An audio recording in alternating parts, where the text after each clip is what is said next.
বিশ্ব নবীর পথ চিরশান্তির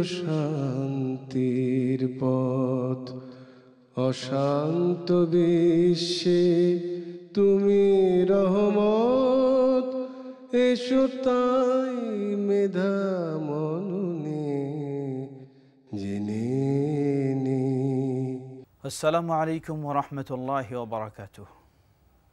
আলহামদুলিল্লাহি রাব্বিল আলামিন ওয়াসসালাতু ওয়াসসালামু আলা আবদিল্লাহি ওয়া রাসূলিহি নবিয়িনা মুহাম্মদ ওয়া আলা আলিহি ওয়া সাহবিহি ওয়া মান তাবিআহুম বিইহসানিন ইলা ইয়াউমিদ্দিন, আম্মা বা'দ।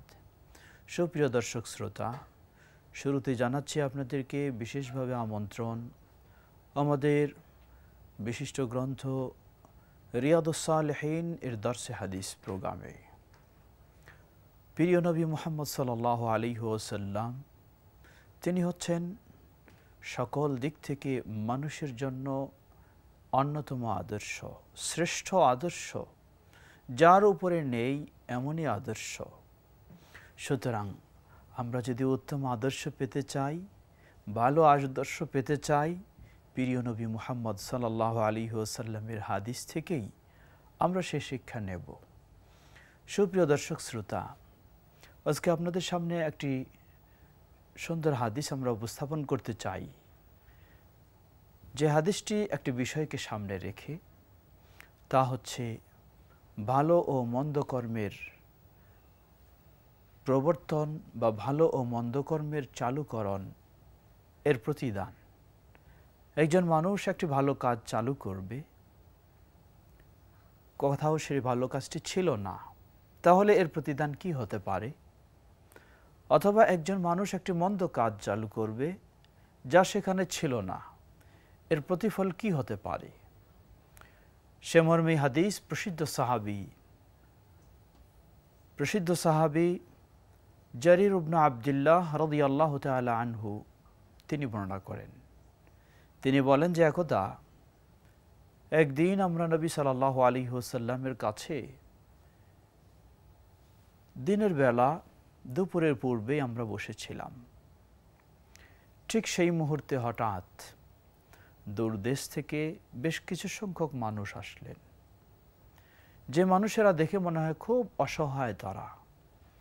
তারা মুদার গোত্রের মানুষ, যাদের গায়ে ছিল ছেঁড়া ময়লা কাপড়, খুব জীর্ণ শীর্ণ অবস্থা তাদের, আবার সকলের কাছেই জ্বলন্ত তরবারি।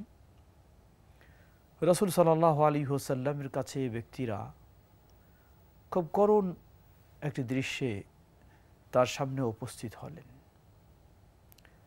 রাসূল সাল্লাল্লাহু আলাইহি ওয়াসাল্লাম তাদেরকে দেখে যেন খুব কষ্ট পেলেন, তার চেহারায় যেন কষ্টের ছাপ প্রকাশ পেল। কিন্তু রাসূল সাল্লাল্লাহু আলাইহি ওয়াসাল্লাম মনে হয় এই কষ্ট দেখে তিনি সহ্য করতে পারছিলেন না। সাহাবী বলেন, রাসূল সাল্লাল্লাহু আলাইহি ওয়াসাল্লাম সেখান থেকে উঠে তিনি তার ঘরে প্রবেশ করলেন। কিছুক্ষণের মধ্যে আবার বের হয়ে আসলেন। বের হয়ে এসে বেলাল রাদিয়াল্লাহু আনহুকে বললেন, হে বেলাল, সময় হয়েছে, তুমি আজান দাও। আজান হলো। বললেন, হে বেলাল, তুমি ইকামত দাও। সালাত হলো।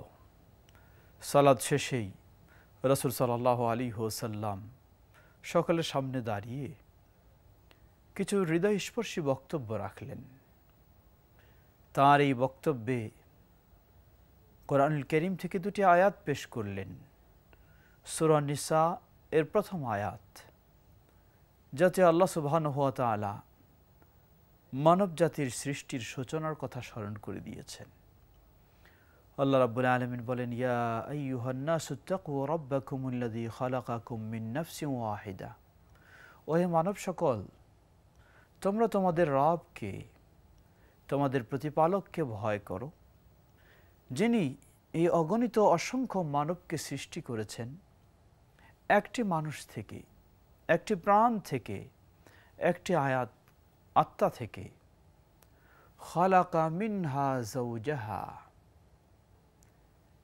সেই ব্যক্তি থেকেই সৃষ্টি করেছেন তার সহধর্মিণীকে। وَبَثَّ مِنْهُمَا رِجَالًا كَثِيرًا وَنِسَاءً। আবার এই দুটি ব্যক্তি, একজন পুরুষ আর একজন নারী, আদম আলাইহিস সালাম এবং হাওয়া আলাইহিস সালাম, দুজন থেকে অগণিত অসংখ্য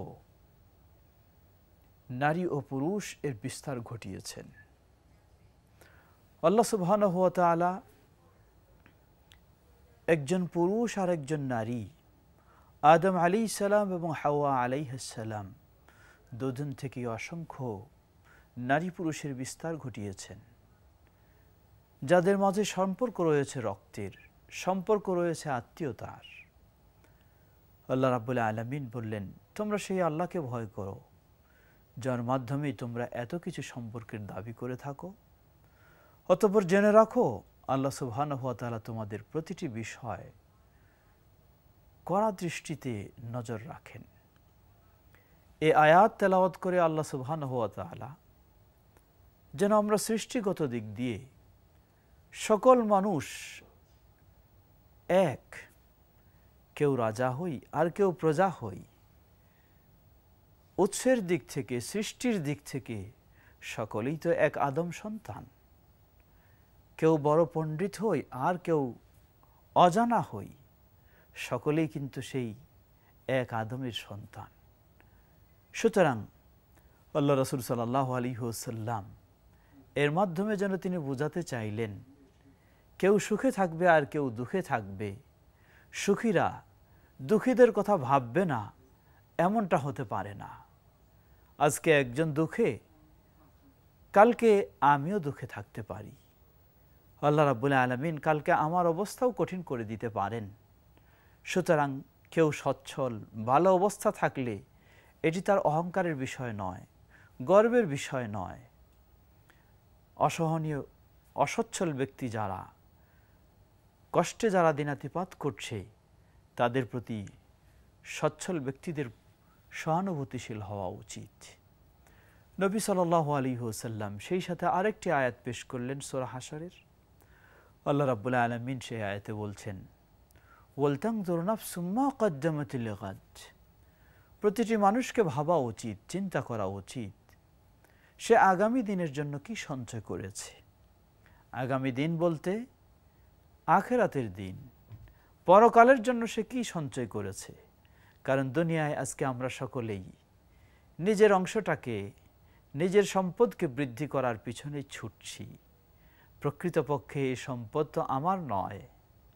যতদিন আমার দেহে রূহ রয়েছে ততদিন হয়তো আমি এটি দাবি করছি।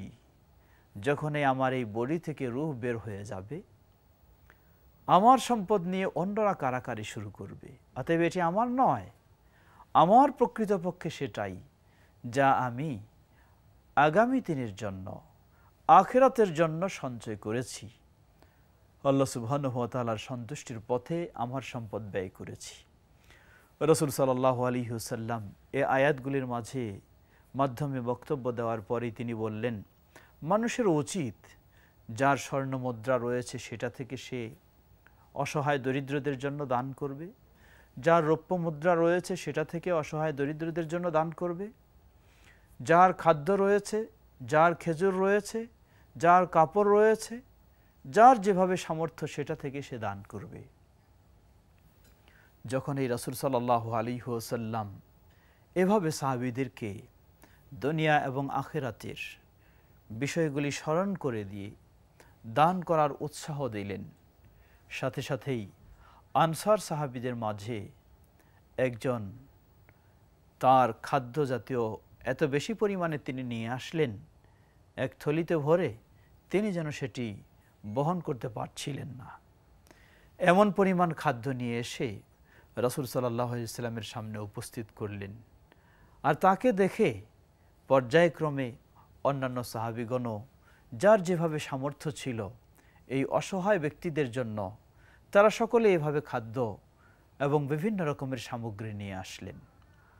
রাসূল সাল্লাল্লাহু আলাইহি ওয়াসাল্লাম অসহায় ব্যক্তিদের দৃশ্য দেখে, তাদের চেহারা দেখে রাসূল সাল্লাল্লাহু আলাইহি ওয়াসাল্লামের চেহারায় যেমন দুঃখ কষ্টের ছাপ প্রকাশ পেয়েছিল যখন রাসূল সাল্লাল্লাহু আলাইহি ওয়াসাল্লাম হৃদয়স্পর্শী বক্তব্য রাখলেন, অসহায় মানুষদের জন্য বিভিন্ন রকমের সমর্থবান ব্যক্তিরা সাহায্য সহযোগিতা নিয়ে আসলো।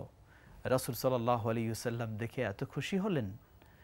সাহাবী জারির ইবনে আব্দুল্লাহ রাদিয়াল্লাহু আনহু বলছেন, মনে হচ্ছে যেন রাসূল সাল্লাল্লাহু আলাইহি ওয়াসাল্লামের চেহারা স্বর্ণের মতো ঝলঝল করছে, এখন উজ্জ্বল হয়ে গেছে। এরপরেই রাসূল সাল্লাল্লাহু আলাইহি ওয়াসাল্লাম একটি মূল্যবান কথা বললেন। তিনি বললেন, জেনে রাখো, মান সান্না সুন্নাতান হাসানাতান ফিল ইসলাম ফালাহু আজরুহা ওয়া আজরু মান আমিলা বিহা মিন বা'দিহি মিন গায়রি আন ইউনকাসা মিন উজুরিহিম শাইআ। রাসূল সাল্লাল্লাহু আলাইহি ওয়াসাল্লাম বললেন, যে ব্যক্তি সর্বপ্রথমে একটি শরীয়তসম্মত ভালো কাজ চালু করবে, অতঃপর তাকে লক্ষ্য করে যারা এই ভালো কাজ চালু করবে, সে নিজের ভালো কাজের সওয়াব প্রতিদান তো পাবেই, কিন্তু তাকে লক্ষ্য করে যারা এই ভালো কাজের দিকে এগিয়ে আসবে এবং করবে, তাদের সকলের ভালো কাজের সমান সওয়াব আল্লাহ সুবহানাহু ওয়া তাআলা যিনি সর্বপ্রথম শুরু করেছেন তাকে দান করবেন। সুবহানাল্লাহ। সুপ্রিয় দর্শক শ্রোতা, বিষয়টি একটু ভাবার বিষয়। একটি ভালো কাজ, তবে ভালো কাজের মাপকাঠি মনে রাখতে হবে। নিজের মনে ভালো হলেই চলবে না। আল্লাহ রাসূল সাল্লাল্লাহু আলাইহি ওয়াসাল্লাম বললেন, মান সান্না সুন্নাতান হাসানাতান ফিল ইসলাম, শরীয়তসম্মত ভালো কাজ, যেই ভালো কাজটাকে শরীয়ত স্বীকৃতি দিয়েছে, ইসলাম স্বীকৃতি দিয়েছে ভালো বলে, আল্লাহ ভালো বলেছেন, আল্লাহর রাসূল সাল্লাল্লাহু আলাইহি ওয়াসাল্লাম ভালো বলেছেন। এই হাদিসে আমরা প্রেক্ষাপট অনুযায়ী বুঝলাম অসহায় দরিদ্রদেরকে বিভিন্নভাবে সাহায্য প্রদান করা। রাসূল সাল্লাল্লাহু আলাইহি ওয়াসাল্লাম বললেন, এই ধরনের শরীয়তসম্মত ভালো কাজ কোনো সমাজে যদি না থাকে, সর্বপ্রথম যিনি এই ভালো কাজটা শুরু করবেন তিনি এর প্রতিদান পাবেন অবশ্যই, এবং তাকে লক্ষ্য করে যতজন এই ভালো কাজটি করবে সকলের সমান তিনি সওয়াব লাভ করবেন। সুবহানাল্লাহ। কিন্তু কারো কোনো সওয়াব কমতি হবে না। এই হাদিস যেন বলে দিচ্ছে, আপনি আজকে একটি কাজ যদি শুরু করেন আপনার সমাজে, আপনার পরিবেশে, যে ভালো কাজটি ছিল না, এটি ইসলামের শরীয়তসম্মত কাজ, মানুষের কল্যাণকর কাজ, তো এই কাজ আপনার পরে কিয়ামত পর্যন্ত যদি চলতে থাকে, যত মানুষ এই ভালো কাজটি করবে সকলের সমান আল্লাহ সুবহানাহু ওয়া তাআলা আপনাকে এই প্রতিদান, এই সওয়াব দান করবেন। সুবহানাল্লাহ। সুপ্রিয় দর্শক শ্রোতা, তবে আপনাকে একটি বিষয় মনে রাখতে হবে, ভালো কাজ বিশেষ করে দান সদকা এগুলি সাধারণত গোপনে করাটাই হচ্ছে উত্তম। তবে প্রকাশ্যে করা জায়েজ নেই, যাবে না, এটি কথা নয়। অবশ্যই প্রকাশ্যেও আপনি ভালো কাজ করতে পারেন বা করবেন, কিন্তু আপনার মনে যেন এই ধরনের কখনো চিন্তা না আসে যে আমি এটি মানুষকে দেখানোর জন্য বা মানুষের প্রশংসা পাওয়ার জন্য করছি, এমন চিন্তা কোনো থাকতে পারে না। যদি থাকে তাহলে আপনি এর প্রতিদান আপনারটারও পাবেন না এবং অন্যের সেই কাজ দেখাদেখি করলে সেটারও পাবেন না।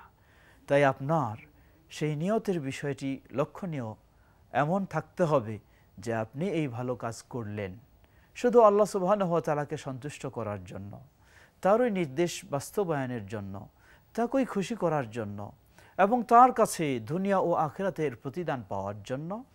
এমনই নিয়তে যদি আপনি ভালো কাজ করেন, প্রকাশ্যে করলেও সেটি অসুবিধা নেই, বরং মানুষ আপনাকে দেখে আরও উদ্বুদ্ধ হয়ে ভালো কাজের দিকে অগ্রসর হবে, এই চিন্তা রেখে আপনি করলে সেটি অবশ্যই শরীয়তসম্মত, এতে কোনো অসুবিধা নেই। সুপ্রিয় দর্শক শ্রোতা, ঠিক একইভাবে আল্লাহ রাসূল সাল্লাল্লাহু আলাইহি ওয়াসাল্লাম ভালো কাজের কথা যেমন বললেন, মন্দ কাজের কথাও তেমন বললেন। ওমান সান্না সুন্নাতান সাইয়্যাতান ফিল ইসলাম ফালাহু উযরুহা ফাআলাইহি উযরুহা ওয়া উযরু মান আমিলা বিহা আও কামা ক্বালা নবী সাল্লাল্লাহু আলাইহি ওয়াসাল্লাম। ইসলামে নিষিদ্ধ কোনো অপকর্মে কোনো ব্যক্তি যদি জড়িয়ে যায়, সর্বপ্রথম যে এই অপকর্ম করবে, যে এই খারাপ কাজটি করবে, সে তো এর প্রতিফল, এর গোনা ভোগ করবেই, অপরন্তু তাকে দেখে যত মানুষ এই অন্যায় কাজটি করবে, করার কারণে যত অপরাধী হবে তাদের অপরাধ কখনো কমতি হবে না, সেই অপরাধ তাদেরকে ভোগ করতেই হবে শাস্তি। কিন্তু সমপরিমাণ অপরাধ ভোগ করতে হবে যিনি সর্বপ্রথম এই অন্যায় অপকর্মটি শুরু করেছেন। উদাহরণস্বরূপ, সুষ্ঠু সুন্দরভাবে অফিস আদালতে কাজকর্ম চলছে, সর্বপ্রথম যিনি ঘুষের প্রথা চালু করলেন তাকে এর অপরাধ তো ভোগ করতেই হবে। তাকে লক্ষ্য করে যতজন এই প্রথা চালু রাখবে সকলের অপরাধও তাকে ভোগ করতে হবে। ঠিক তেমনইভাবে সামাজিকভাবে আপনার সমাজের মানুষ সকলে ভালো, তারা নেশা থেকে মুক্ত, কেউ নেশাগ্রস্ত নয়, এই সমাজে আপনি সর্বপ্রথম নেশাদ্রব্য চালু করলেন, নেশার পথে পা বাড়ালেন, আপনি এই অপরাধে অপরাধী হবেন। সাথে সাথে যতজন আপনাকে লক্ষ্য করে এই নেশাগ্রস্ত হবে, এই খারাপ পথে চলবে, সকলেই তো অপরাধী হবে, সেই সকল অপরাধের সমান অপরাধ আপনাকে ভোগ করতে হবে। আল্লাহু আকবার। ইসলাম কত সুন্দর বিষয়গুলিকে গুরুত্ব দিয়েছে, যেন মানুষ নিজেও ন্যায় কাজ করে, ভালো কাজ করে, তার ভালো দেখে অন্যরাও উৎসাহিত হয়। ইসলাম আমাদেরকে সেই নির্দেশনায় দিয়েছে। মানুষ যেন খারাপ থেকে বিরত থাকে এবং অন্যদেরকেও খারাপ থেকে বিরত রাখতে পারে, ইসলাম এমনই নির্দেশনা আমাদেরকে দিয়েছে। সুপ্রিয় দর্শক শ্রোতা, বিষয়টি সর্বক্ষেত্রে প্রযোজ্য। উদাহরণস্বরূপ, কোনো সমাজে দেখা যায় কোনো মানুষ নামাজি নেই, আপনি সর্বপ্রথমেই সালাত আদায় করা শুরু করলেন। আপনাকে লক্ষ্য করে যদি শত মানুষও সালাত আদায় শুরু করে, তাহলে এই ভালো কাজ শরীয়তসম্মত যা ফরজ আপনি শুরু করেছেন, আপনি তো অবশ্যই সওয়াব লাভ করবেন। আপনাকে লক্ষ্য করে হয়তো কোনো অফিসে, কোনো জায়গায়, কোনো মার্কেটে দেখা যায় কোনো সালাতের নিয়ম নেই, কেউ চালু করছে না, কেউ সালাত আদায় করছে না, সবাই হয়তো আড়ালে গিয়ে পড়ে। আপনি যখন প্রকাশ্যে একটি ব্যবস্থা নেবেন, আপনি এর সওয়াব লাভ করবেন। আপনাকে লক্ষ্য করে যতজন এই সালাতে এসে যোগদান করবে সকলের সমান সওয়াব আল্লাহ আপনাকে দেবেন। সুবহানাল্লাহ। আর এই প্রথা যদি কিয়ামত পর্যন্ত চলতে থাকে, কিয়ামত পর্যন্ত এর সওয়াব আপনি লাভ করবেন।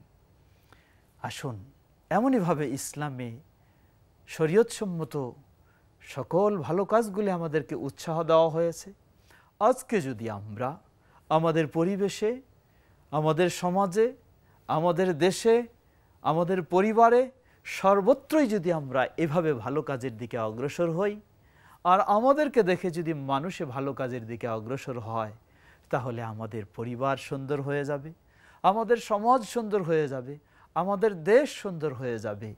ঠিক তেমনইভাবে আমরা যদি সকলেই সেই খারাপ কাজ থেকে নিজেরা বিরত থাকতে চাই বা থাকার চেষ্টা করি, অন্যরাও বিরত থাকবে, তাদেরকেও বিরত রাখব, তাহলে কতই না সুন্দর সমাজে আমরা বসবাস করতে পারব। সুপ্রিয় দর্শক শ্রোতা, এই জন্যই ইসলামে একটি গুরুত্বপূর্ণ নির্দেশনা হলো আল আমরু বিল মারুফ ওয়ান নাহি আনিল মুনকার, সৎ কাজের উপদেশ দেওয়া এবং অসৎ কাজ থেকে বাধা দেওয়া। এটি ইসলামের একটি গুরুত্বপূর্ণ নীতি, ইসলামের একটি গুরুত্বপূর্ণ আদর্শ, ইসলামের একটি গুরুত্বপূর্ণ স্বভাব। যেই স্বভাব উচিত আমরা আমাদের সর্বক্ষেত্রে সেটিকে চালু করব, মানুষকেও সেই ক্ষেত্রে উদ্বুদ্ধ করব। আজকের এই হাদিসের দার্স যেন আমাদেরকে সে বিষয়টি স্মরণ করে দিচ্ছে। আসুন আমরা এই ক্ষেত্রে একটু প্রতিযোগিতামূলক অগ্রসর হওয়ার চেষ্টা করি, তাহলে দেখবেন যে আমাদের সমাজের অবস্থাটা যেন খুব দ্রুত পাল্টে যাবে, খুব দ্রুত ভালোর দিকে অগ্রসর হবে, খারাপগুলি খুব দ্রুত দূর হয়ে যাবে। এটাই মূলত একজন মানুষের বৈশিষ্ট্য। ঠিক তেমনইভাবে এই বিষয়গুলিকে সকল ক্ষেত্রে আমাদের লক্ষ্য করা উচিত। আজকে দেখুন, আমাদের দেশ বিভিন্ন সময় বিভিন্নভাবে মানুষ কষ্ট পেয়ে থাকে, ক্ষতিগ্রস্ত হয়। বন্যা মৌসুম আসলে বন্যায় কত গ্রাম গ্রাম জেলা পর্যন্ত পানির নিচে তলিয়ে যায়। তাদের সাহায্য সহযোগিতায় আপনি এগিয়ে আসবেন সর্বপ্রথম, আপনি এই ভূমিকা রাখতে পারবেন এবং আপনাকে লক্ষ্য করে যতজন এগিয়ে আসবে তাদের সওয়াবও সমপরিমাণ আল্লাহ আপনাকে দেবেন। শীত মৌসুমে কত এলাকার মানুষ সেই শীতে কষ্ট পায়, ক্ষতিগ্রস্ত হয়, কঠিনভাবে তাদের দিন কাটে, আপনি তাদের সহযোগিতায় এগিয়ে আসবেন সর্বপ্রথম।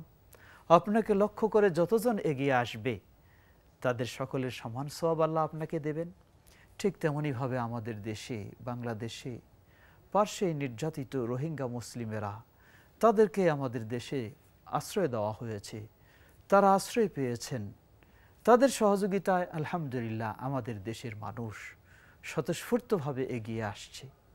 এই ধরনের অসহায়দের সহযোগিতায় যখন আমরা এগিয়ে আসব, আমাদের দেখে মানুষ এগিয়ে আসবে, তাহলে সত্যিই আমরা ভালো কাজের একটি প্রতিযোগিতামূলক পরিবেশ তৈরি করতে পারব। সুপ্রিয় দর্শক শ্রোতা, এটিই হচ্ছে ইসলামের আদর্শ। প্রিয় নবী মুহাম্মদ সাল্লাল্লাহু আলাইহি ওয়াসাল্লাম তিনি এই আদর্শে আমাদেরকে উপহার দিয়েছেন। অতএব আমরা নিশ্চিতভাবে আমরা বলতে